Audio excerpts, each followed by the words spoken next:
Hey, what is up everyone, and welcome to the 7th and final video of this series. So we've really done a lot of work, right? We've done a lot of stuff, we've covered a lot of information, you've done a lot of practicing, I hope, and a lot of memorizing. And now here's the last video. This video is going to tie everything together for you. I'm going to show you what else the CAGED system has to offer and how you can, move this around, play in different keys, connect all the dots, do all that stuff. So first things first, I'd like to just go ahead and talk to you about mixing patterns together at first to get yourself situated, right? So in the very beginning, let's say you only know the C and the A shaped patterns, patterns 1 and 2. Now it would be wise to kind of just start small, mixing two patterns together when you're soloing. So right now, what I'm going to go ahead and do, here's our C shape, right? In the key of D. Here's our A, right? So we can kind of just focus on these two. If you for sure have each of these patterns memorized, you can start kind of weaving in and out of them and mixing them. Let me go ahead and show you what I mean. Now I'm going to go ahead and just start with the C shape. Right? I'm just staying in the C. Now one thing we can do is kind of slide into the shapes above.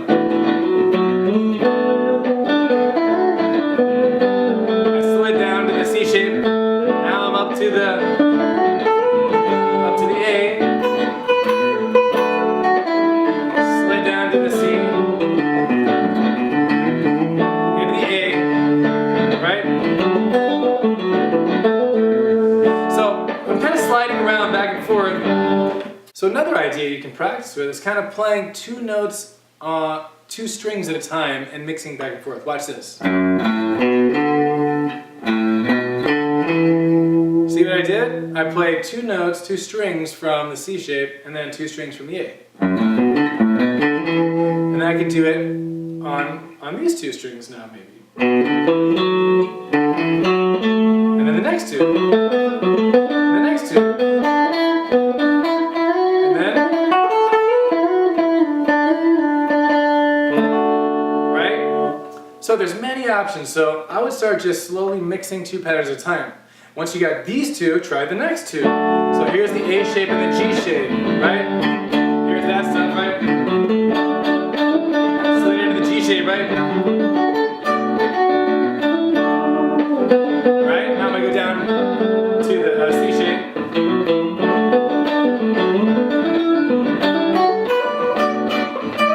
Slide into the E shape.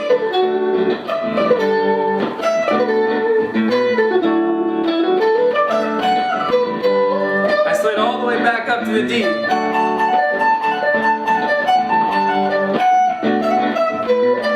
the D shape.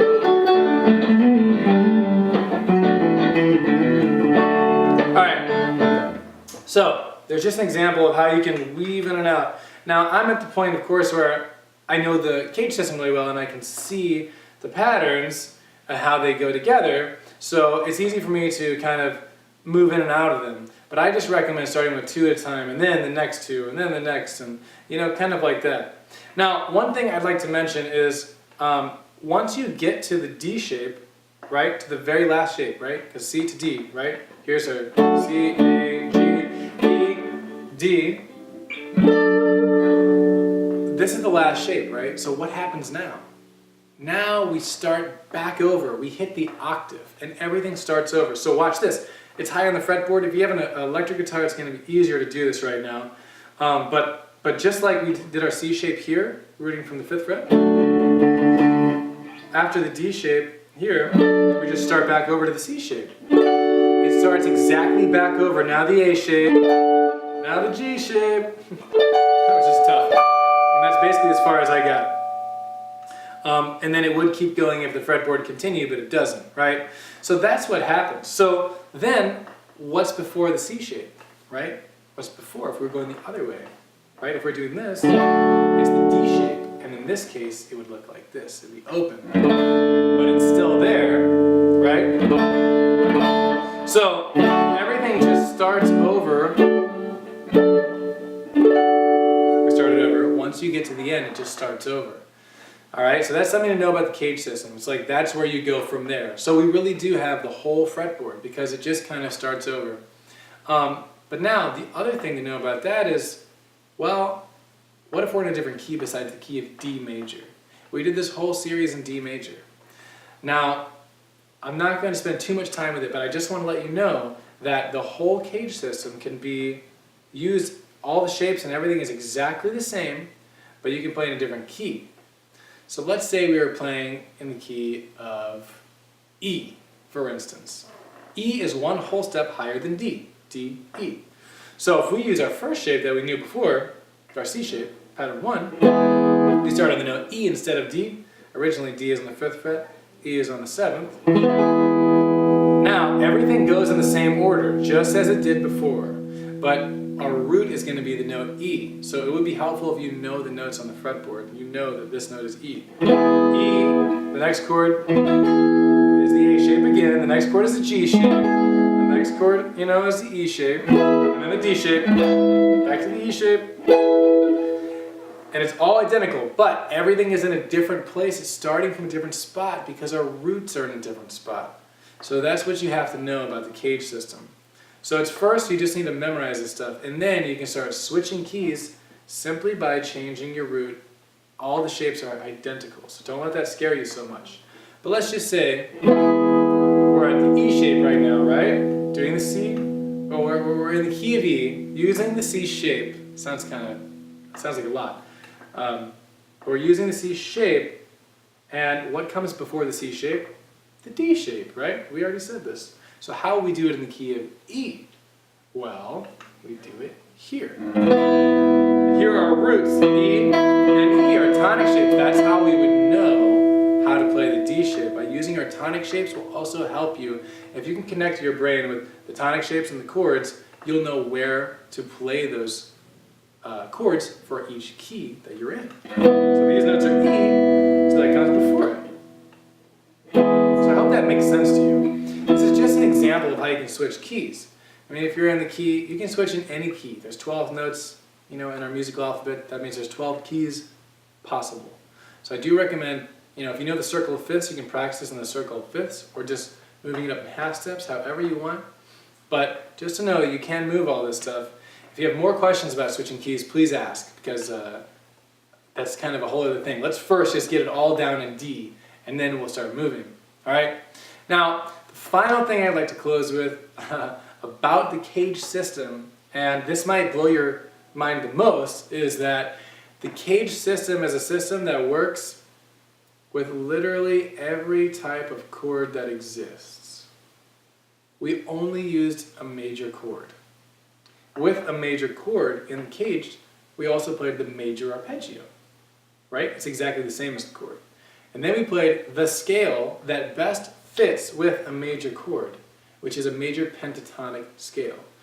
A major triad, a major chord, is only 3 notes, and the major pentatonic is only 5 notes. So we took those same 3 that were already in the chord, and we added 2 more notes around it to give it a little more color.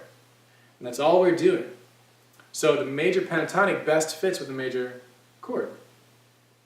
And then we have our tonic shapes. But let's say we play a different chord type. So like a major 7 chord. This is a 4-note chord. I play D major 7. Now, the scale that goes, so the arpeggio that goes with that is a major 7 arpeggio. There's the special note. And then the scale that fits best with a major 7 chord is a major chord, right? Or a Lydian scale, but a major scale.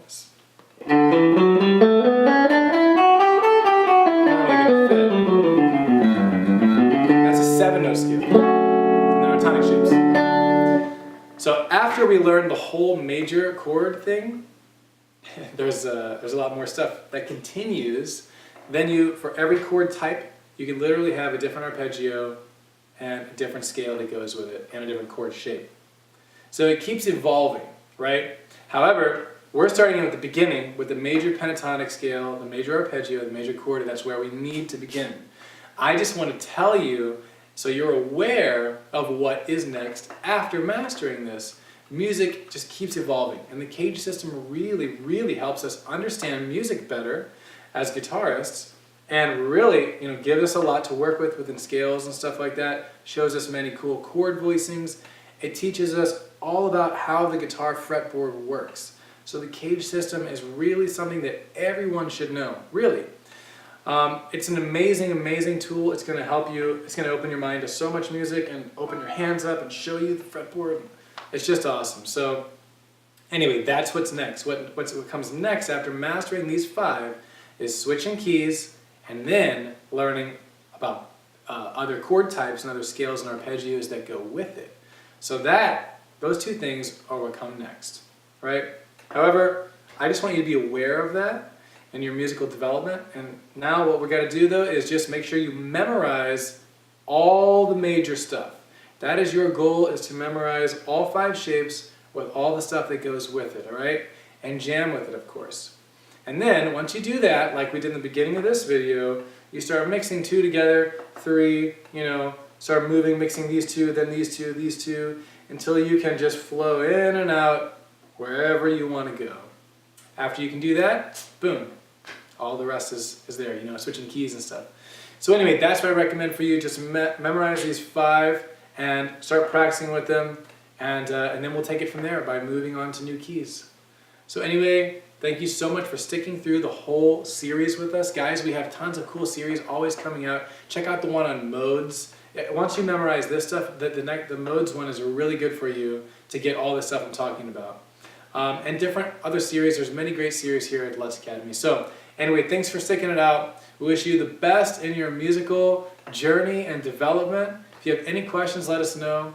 And we'll see you in the next lessons, right? The next series. All right, have a great time learning this stuff. See you later.